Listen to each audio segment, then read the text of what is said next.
Good morning, everyone. First of all, on behalf of JL Del Rio, thank you very much for joining this session. We hope that the information provided will be of interest and of use. Over the next 45 minutes, we'll look into the main aspects that the 2014 tax reform will have on labor aspects. The aim of the session is to go over the main implications these changes will have on labor issues. At the end of the session, we'll have around 10 minutes for any questions you may have. Please also feel free to ask any questions as they come up and as we go along. The webinar recording and the PowerPoint presentation will be available on our website, and we will also be sending the information to all the participants' email addresses. Throughout the session, we'll talk about the new regulations regarding deductibility of benefits, which are tax exempt for employees, new payroll tax receipts, the obligation to register with the Infonacot, new Social Security contribution regulations, and the implementation of an unemployment benefit and universal pension. Please note, however, that these last two items have not yet been reviewed by the Senate and therefore have not yet been approved, but we have decided to include them in this presentation as they are part of the reform package that has been presented by the executive. So one of the most important changes to come is related with the deductibility of benefits that are tax exempt for employees.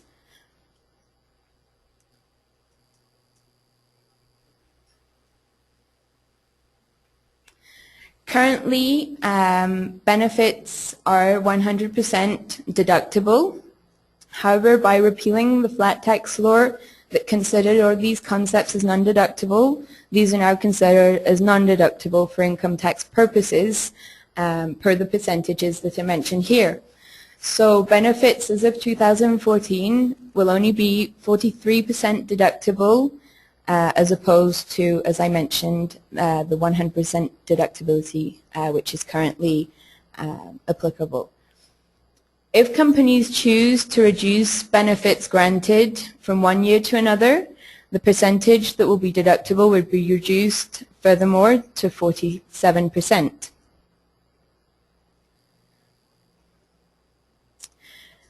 Here is a list of benefits which are tax exempt for employees.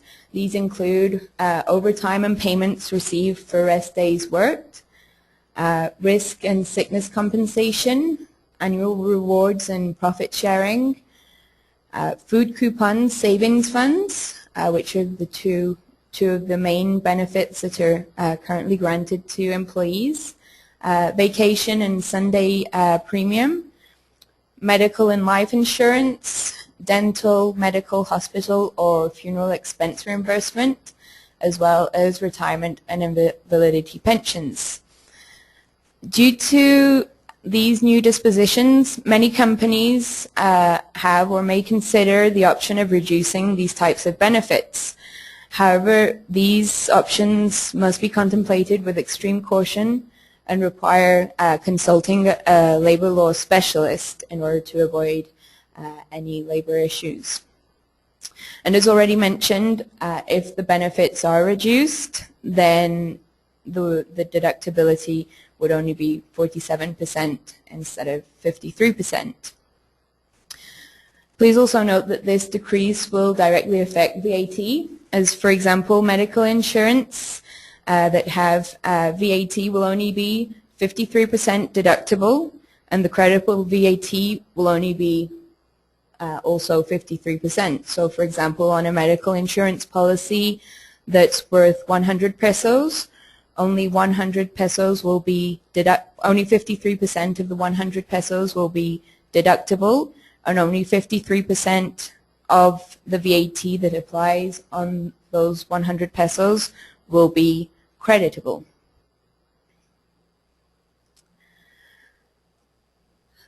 What are the options in this case that companies have? Well, the first option would be to modify the benefits, and as we mentioned, this would need to be consulted with lawyers. And Within this option of modifying the benefits, the first option or one of the options would be to cancel them. However, if benefits are cancelled, this would imply severance payments, which would also need to be consulted with lawyers. The other option would be to take away these benefits as benefits and include them instead in the salary. Again, these are all aspects that need to be consulted with labor lawyers. The other option would be to not change the current benefit plan that the company has, and this would just need to be to consider the increasing costs that the non-deductible percentage would have on the company. Each particular case would need to be analyzed to determine what the best option would be and determine the impacts on cost. Here we would recommend to waiting to see what measures large employers or competition will take to therefore be able to make the best decision for the company based on their needs. The other major change that these reforms will bring is the obligation to issue payroll tax receipts. Currently, as we all know, legally the only way to prove that a salary has been paid is by providing a payroll payslip which has been signed by the employee. Now, with the new income tax law, the obligation of issuing an electronic payroll receipt is set forth, and this will be mandatory in order to be able to deduct salaries. This new disposition is included in the Income Tax Law Section 3, Article 99, and it establishes the obligation to issue a CFDI, which is an online digital invoice, to everyone who receives payment for services, wages, any other benefits. Some of the requirements that will need to be included in this invoice are, amongst many others, the employer registration, the employee number, the employer national registry number, the type of tax regime, the social security number, the payment date. This is just a sample of the items that need to be included in this tax receipt. Please also note that the tax receipt has to be stamped by an authorized certification supplier. In Spanish, the acronym is PAC, in order for the receipt to be valid. The generation process would be like so. First, a payroll is generated. Then an electronic receipt file is issued. We then generate the payroll tax receipts, which need to be registered through the PAC. The payroll tax receipts then need to be saved and then sent to the employees. The rules regarding the issuance and delivery of these receipts have not yet been published. These are planned to be issued on December 28th. We believe that there will probably be an extension regarding this obligation, considering that the first payroll receipts would have to be issued for the first weekly payroll paid in 2014, which would be Friday, January 3rd, and which would make implementation of this new system in such little time impossible, even though the electronic format was determined in November, on November 24th. So we know how the format is supposed to be. However, the specific rules for the issuance have not yet been published. We at JLREO are currently working jointly with our payroll software advisors to determine the possible solution or solutions depending on the needs and size of our clients. Once we have determined how this could be implemented, we'll be sure to let you know.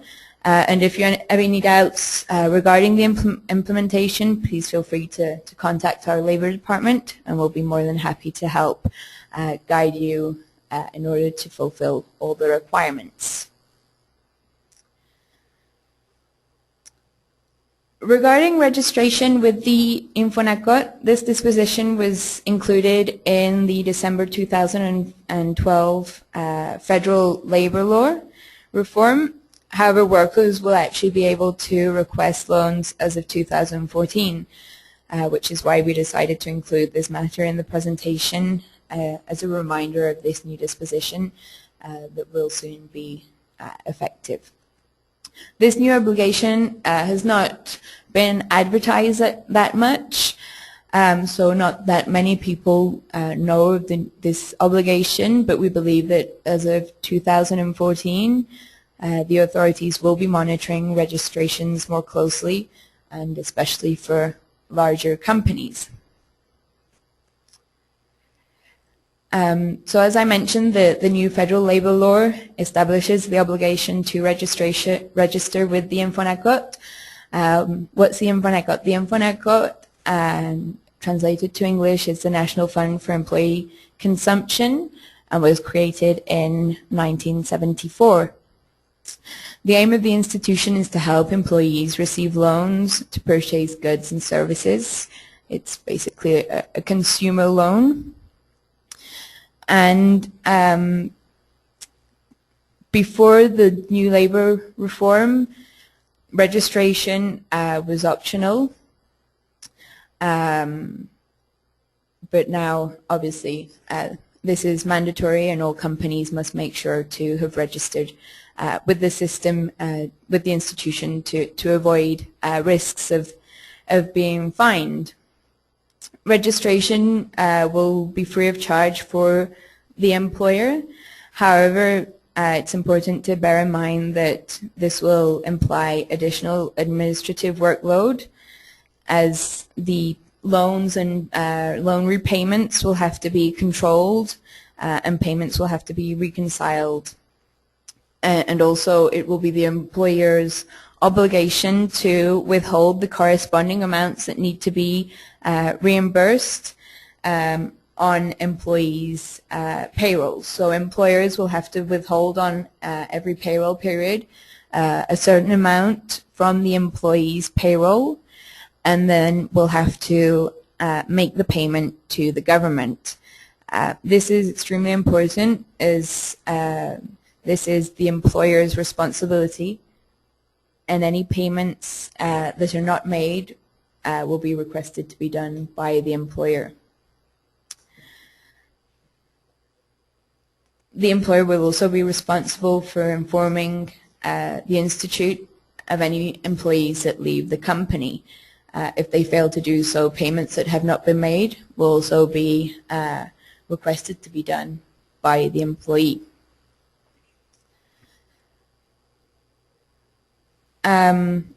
Employees will be eligible to receive these consumer loans if the work center has been established for over 2 years. So any work center that has only just started, employees won't be able to request loans for another 2 years.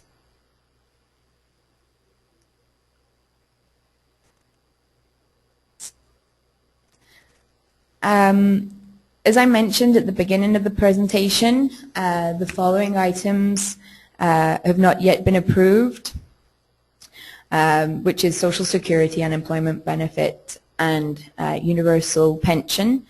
So please bear in mind that information provided today may not be definitive. We'll be sure to let you know as soon as the final version of these reforms have been approved, and if there are any changes to the next 3 items. Regarding Social Security, Social Security contributions are divided in various categories, as for example, housing, pension, daycare, medical coverage, work risk. And the new reforms are contemplating changing the percentages for the categories that are mentioned here. So that's for benefits in kind, cash benefits, and medical expenses for pensioners. Currently, the percentage for benefits in kind is 20.40%, which is contemplated on being reduced to 10% in 2014. And cash benefits, which are currently 0.70%, will be increased to 1.8%. And medical expenses for pensioners are contemplated on being increased from 1.05% to 2.80%. These percentages lead to believe at first that there will be a decrease in the contributions. However, when we analyze the different calculations and figures, we come to realize that where there's a 204 peso fixed monthly amount decrease per worker, there's a contribution increase of 2.85% on the worker's daily salary, which results in a higher contribution for salaries that are equals or over 250 pesos daily. The federal government will cover the employees' contributions if they earn over 1 minimum wage and under 2 minimum wages through employment subsidy.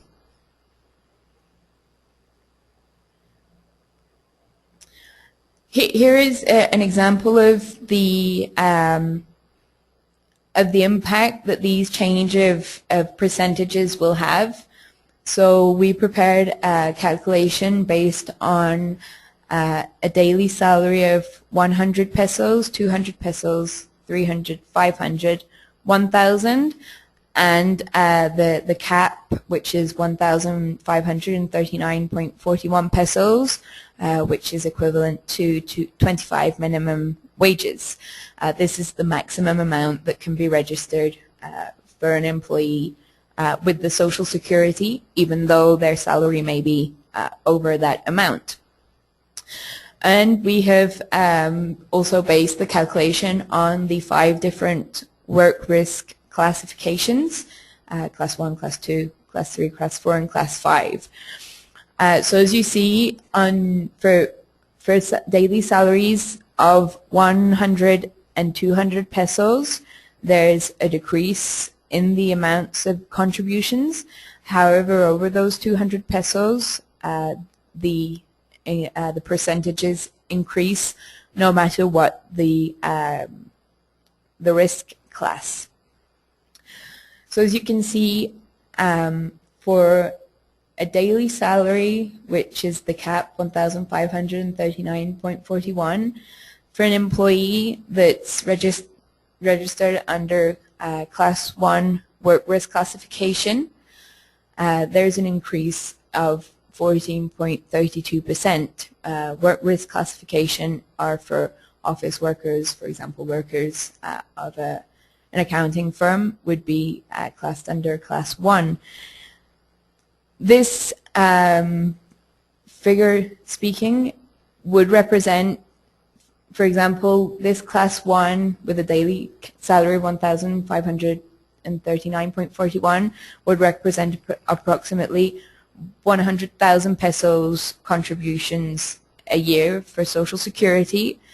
And with the increase in percentages, this could represent going from 100,000 pesos to 114,000 pesos a year. So the increase is quite significant, considering that this would be per employee.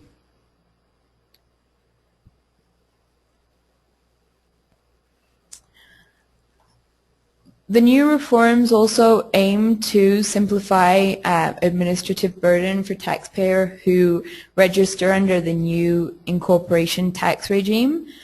These taxpayers are the ones that would currently be under the intermediary regime or the small taxpayer regime, which would be which would be repealed by the new tax regulations.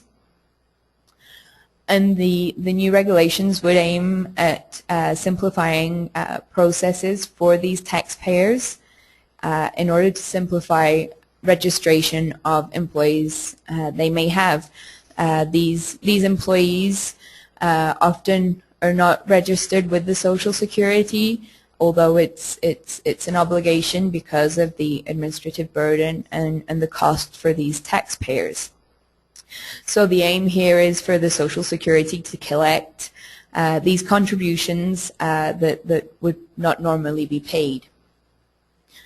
These administrative simplifications would be temporary for the beginning of operations.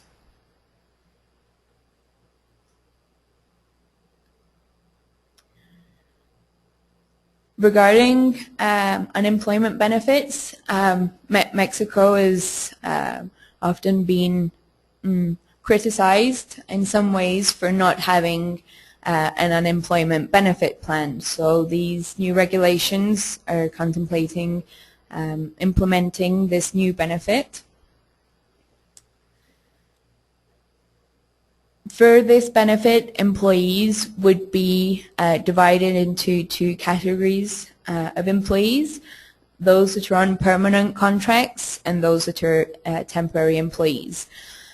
So regarding permanent contract employees, the requirements would be to be able to apply for the unemployment benefit would be to have a minimum of 24 consecutive month contributions to the unemployment benefit insurance in a period of 36 months. So nobody's going to be receiving unemployment benefit just yet. The person has to be unemployed for over 45 consecutive calendar days. They mustn't receive any other form of income, whether it be pension, any other type of unemployment benefits, or any other similar form of income. And they also have to fulfill Labor and Social Welfare Ministry requirements. The Spanish acronym is STPS.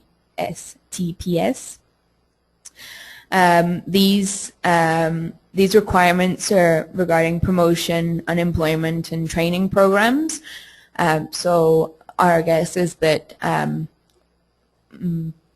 plans will be made for employees to receive training or go to courses, and if they don't fulfill these requirements and prove that they have fulfilled the requirements, then they won't be eligible to receive the unemployment benefits.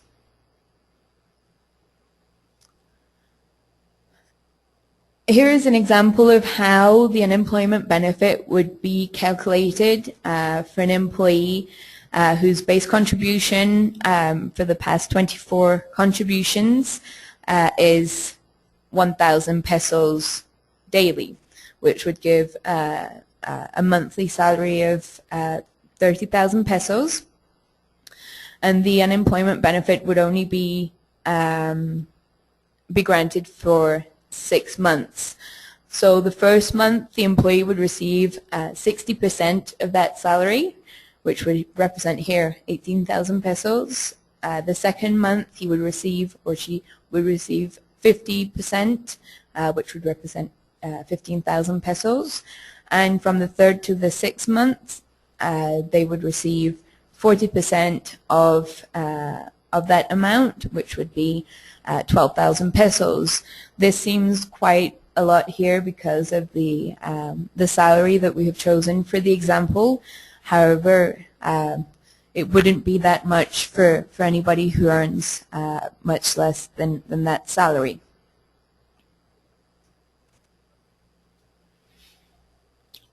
Where does the funding come from for this unemployment benefit?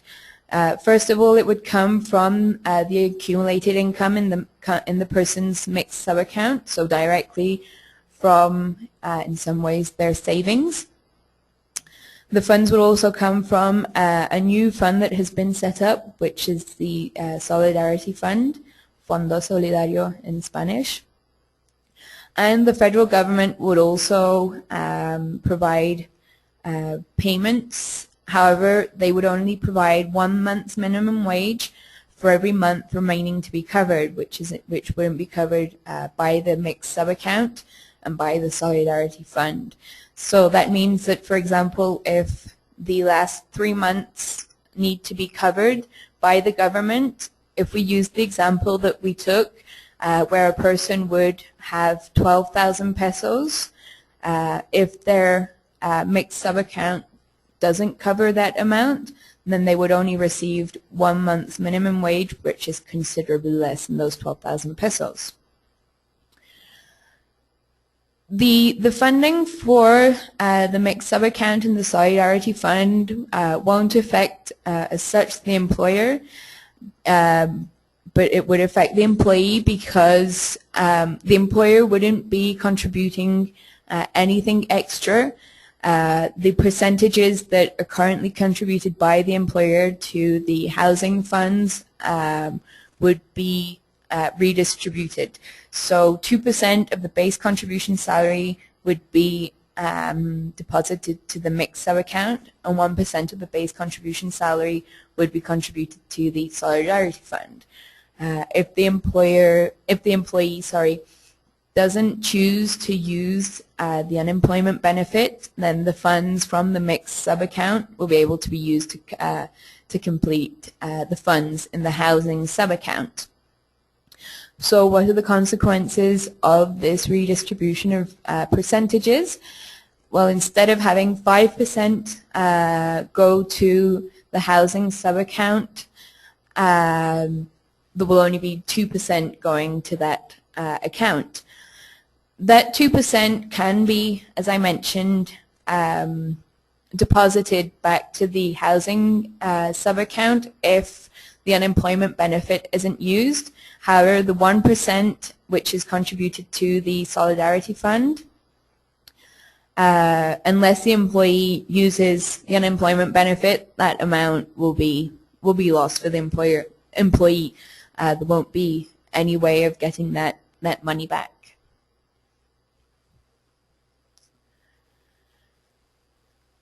The unemployment benefit also has limits, as the Solidarity Fund and the funds that are provided by the federal government will only be able to be used once every 5 years.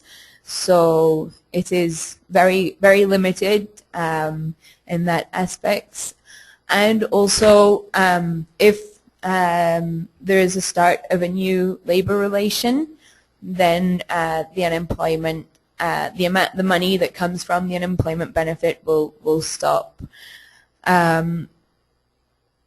This will also be stopped if the employee receives additional income for pension. So, for example, if they become unemployed and then in that period of 6 months eligible for pension and receive income for pension, then that won't be able to be accumulated with the unemployment benefit. And the same would happen if they receive any other type of unemployment benefit or any other similar income. The benefit will also be stopped if they fail to comply with the promotion, employment, and training programs established by the STPS. The benefit will also cease to be granted if the person dies. This benefit won't be able to be perceived by a spouse or next of kin.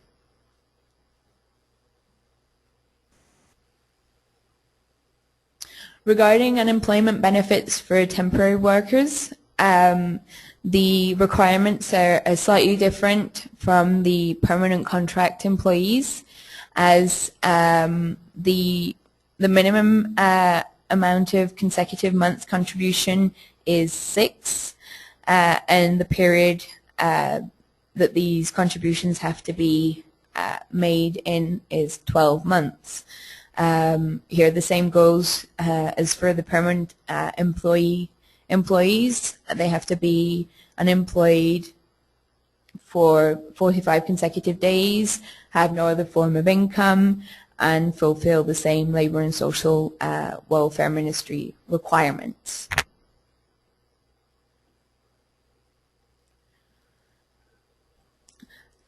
In this case, the unemployment benefit won't be granted over a period of 6 months. It will be paid in a single installment, which would be equivalent to 2 average base contribution salaries of the last 6 months' contributions.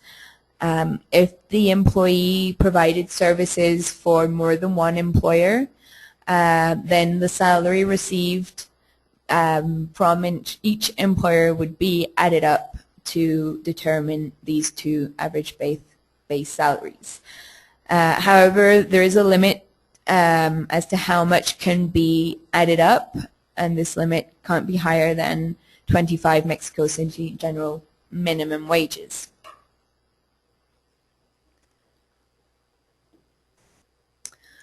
In this case, the limits as to how many times the Solidarity Fund and federal government funds can be used is also 5 years. And termination of the benefit would be, well, once the payment of the benefit has been received, or if there's a start of a new labor relation, if the employee receives additional income or doesn't comply with the requirements set forth by the STPS, or if the employee dies. Here, these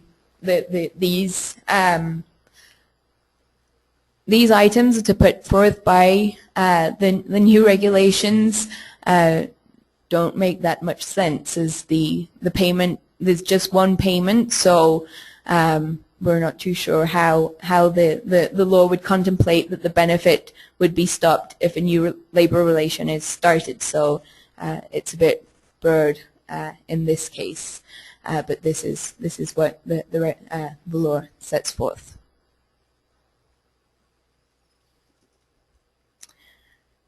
And finally, regarding universal pension,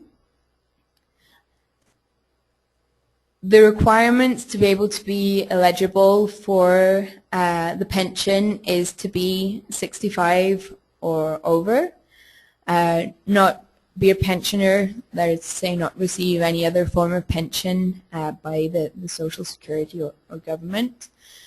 The person has to reside in Mexico. If a foreigner is applying for this benefit, then they have to have resided in Mexico for over 25 years. They have to be registered with the National Population Registry and have a monthly income equals to no more than 15 minimum wages, which represents approximately 971.60 pesos. The Mexican Social Security will be the institution reviewing the requirements to determine whether or not a person is eligible for the benefit, and the Treasury will make payment for the pension.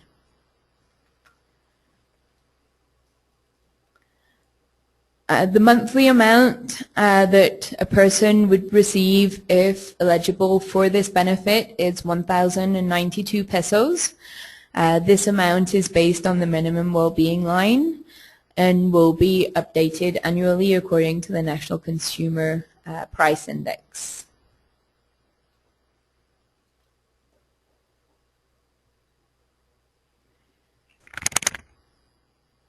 So I hope that this information has been useful and of interest.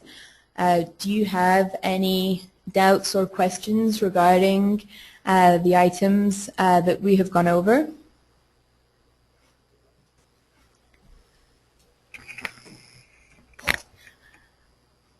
If wondering if it's possible to cancel a benefit without a termination agreement, our opinion would be that this isn't possible, as salary or benefits cannot be decreased by law, but we do suggest contacting your labor attorneys to discuss the best way to handle this matter.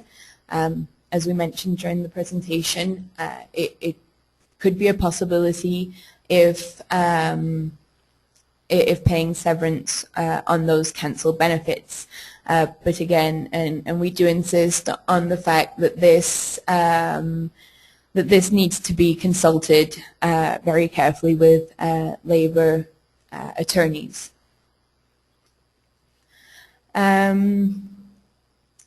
We have a question here.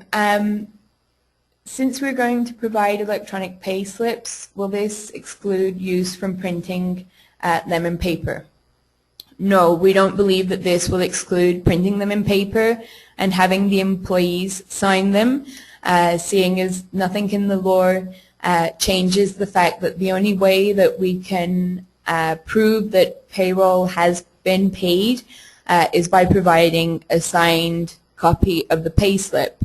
An option would be maybe to, instead of having the electronic pay slip and the pay slip that you currently use, just print the electronic pay slip and have that signed by the employee. The next question is the employer required to provide a form so that the employee can claim unemployment? That's a good question.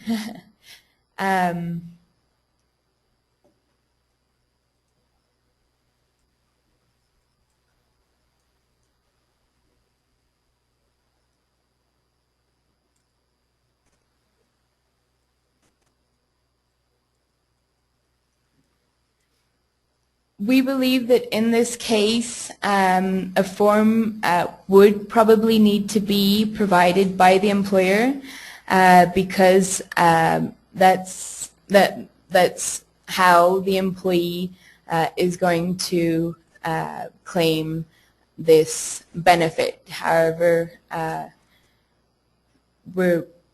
this is not entirely clear. As we mentioned, the side of the reform hasn't yet been approved, so there are still aspects that need to be clarified. But we think that yes, this will need to be provided by the employer, whether it be for to claim unemployment benefit or claim pension.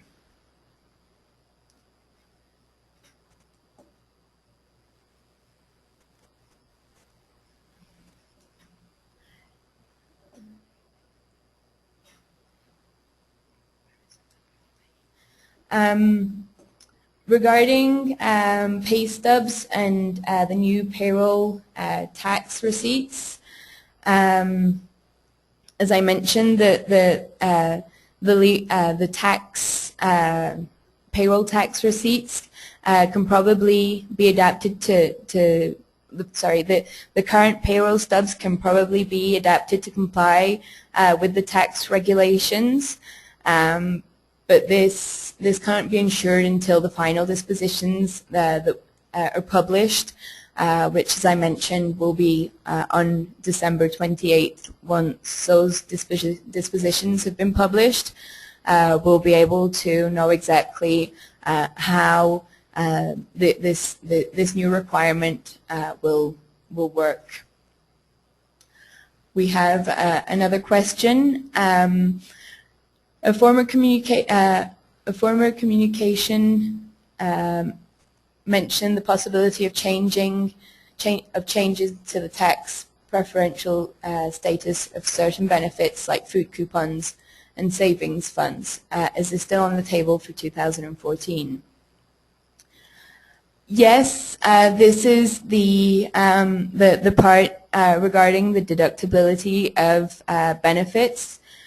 Food coupons and savings funds are amongst the benefits that are tax exempt for employees, and that would be only deductible at 53% if the benefits remain the same, or 47% if there's a decrease in the benefits that are granted. So yes, this is something that's still on the table for 2014. As a clarification, the benefits won't be 100% deductible for employers. The rates will drop to 50% 53 or 47%. However, they will still remain tax-free for employees. That doesn't change.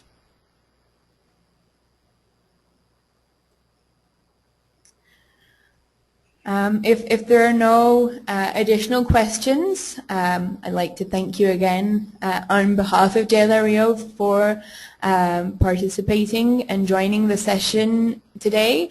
Our contact details are provided at the end of this presentation. If you have any other doubts or questions whatsoever, please do not hesitate to contact us. We'll be more than happy to help in any way we can and see that these transitions are as smooth as possible for the company.